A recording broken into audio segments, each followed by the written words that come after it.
Good evening, guys. Welcome to the second day of Ethics at 8, where we are discussing previous year questions on ethics paper from UPSC and KPSC examination.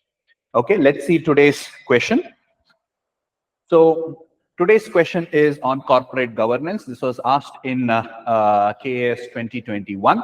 It's a very simple question directly from the syllabus. So let's have a look at it. Explain the principles of corporate governance. Explain the principles of corporate governance and discuss about 3 Indian companies in relation to their best corporate practice. Okay, it's a 300 word question for 20 marker. About 12 minutes you can take to write down, about 10 minutes you can take to write down your answer. Pause the video, and after you write down, you can replay the video for discussion. Okay, I hope you all have written down the answer. So now let's see what is expected from this particular question. So one, there are 2 parts to it. One, explain the principles of corporate governance. So 10 marks.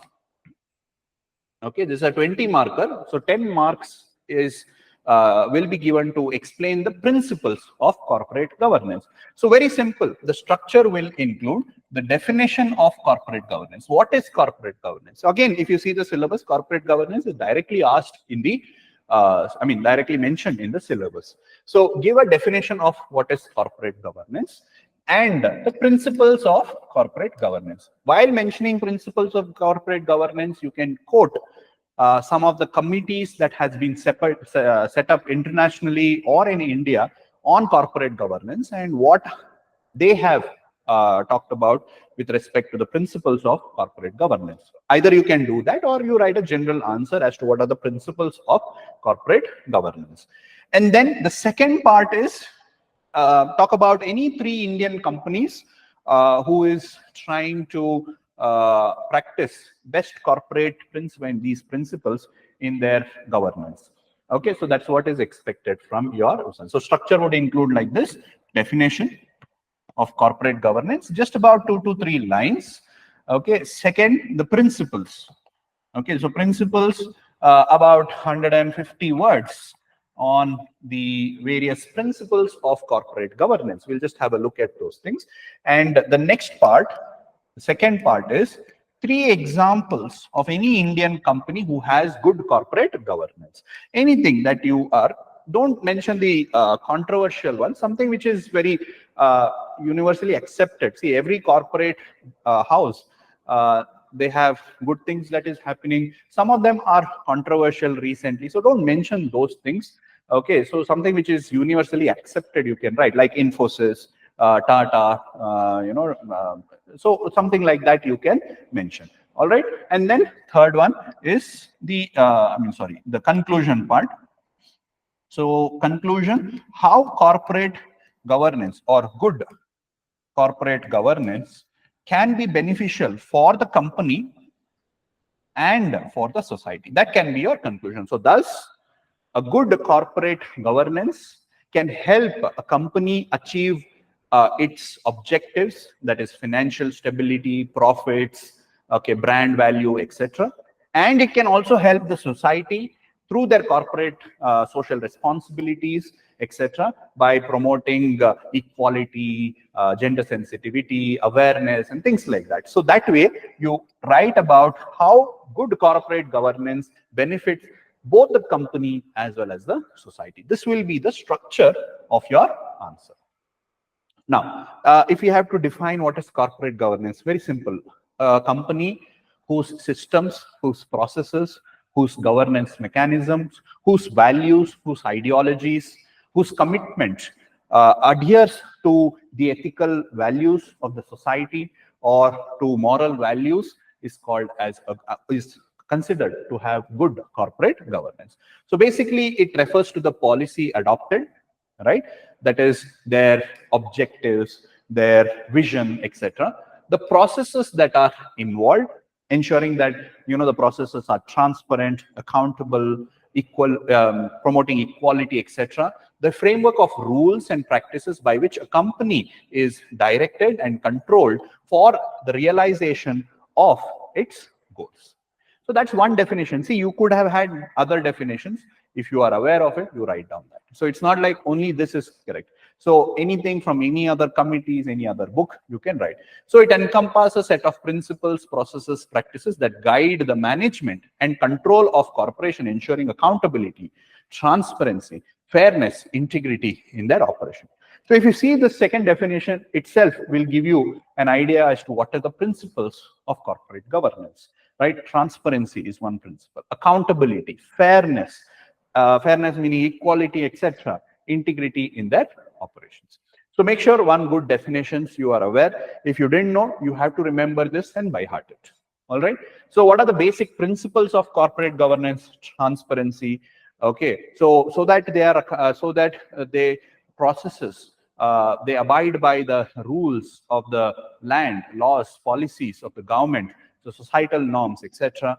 Accountable to the shareholders, accountable to the investors, accountable to their employees, accountable to the customers. Okay, fairness. Fairness includes equality, like if they have employees, all of them should be treated equal. Merit should be promoted. Gender neutrality should be there. Okay, sustainability. Okay, not just from a business point of view that they are sustainable, but also from the societal point of view, from an environmental point of view, they are sustainable. Minority recognition, that means there are a lot of companies who get, who common people or minority shareholders is called. So they invest their money, so their interest also should be taken into account. Stakeholder recognition, so it could be right from the investors to the shareholders to the customers to the employees, all their interests, even the society as a whole are the stakeholders. So making sure that the interest of all of them. See, now, for example, if you have a company which is exploiting the resources, which is causing pollution to the environment, which is destroying the nature, etc. So that does not account to, that is not good corporate governance. So making sure that they abide by the, or take care of the interest of all the stakeholders, which includes even the society, that is a part of good corporate governance. So you write about it, you explain it, okay, you have some good examples, you write about that also. And then you can take some examples like Tata Group, the Infosys, Mahindra Group, HDFC Groups, Biocon. See, again, don't just think about it from an ethical point of view, meaning don't just think that if they are doing philanthropic work, if they are contributing money, then only it is good governance or good corporate governance. No, even if they, along with contributing money, etc., even if they have good transparent mechanism, like, see, for example, all these companies, they openly disclose their accounts during their annual shareholders meeting. Okay, so they are transparent in that. They are accountable. Matlab, if there is a law of the land, these companies are known to abide by it. They don't manipulate their records. They don't cheat the government. They pay taxes. They contribute to the society. So like that, all these dimensions, they take care of the employees. Okay, their employees are taken care, they are trained, they are given health insurances, their salaries, etc. So like that, all that is also part of good corporate governance. So their structure, how they train their employees, how their managers interact with the employees, all of that also is part of corporate governance, not just corporate social responsibility or the contribution that they make to the society. Not just that, but other aspects also has to be added to your points. Like Tata Group, they are accountable to their shareholders. They abide by the rules and regulations of the government. They undertake sustainable practices in their governance systems, etc. And at the same time, they also contribute philanthropically to other things. So focus on customer centric. Okay, customer satisfaction is their priority. So whenever customers make some complaints, there are instances where they have responded, they have taken care of it. Employee engagements, community development initiatives, comprehensive annual reports, philanthropic endeavors. These are some key words that should be there in your answers while elaborating these examples. All right. Also, some examples from their philanthropic works and initiatives you can write. Okay, and then finally the conclusion. As I told you in the conclusion, how good corporate governance can help the company to make profits, to build a brand. Okay, see, so many good things if they do, people will start recognizing them. Their business themselves, it automatically will improve. Stakeholders. See, if you take about companies like coaching institutions, see, we do business, but if we do business using good corporate governance values, so we will be able to make good name, we will be able to make good business, but at the same time, we will also be able to benefit the students, okay, who will benefit from our initiative and thereby, help get better marks, etc. So some of the initiative, like for example, Nalikali of the Mahindra Group, where they try to educate girl child. You have Infosys Foundation, Biocon Foundation. They build hospitals for underprivileged people. So these kind of social responsibility also is an integral part of good corporate governance. All these examples should be used in your answers. Okay, so if you write all these examples, if you have added all the keywords, then you can expect a very good marks. Okay, so that's it for in this video. I hope it was useful. Try to incorporate these suggestions in your answers when you write in the future. Okay, so that's for today's ethics at 8, guys.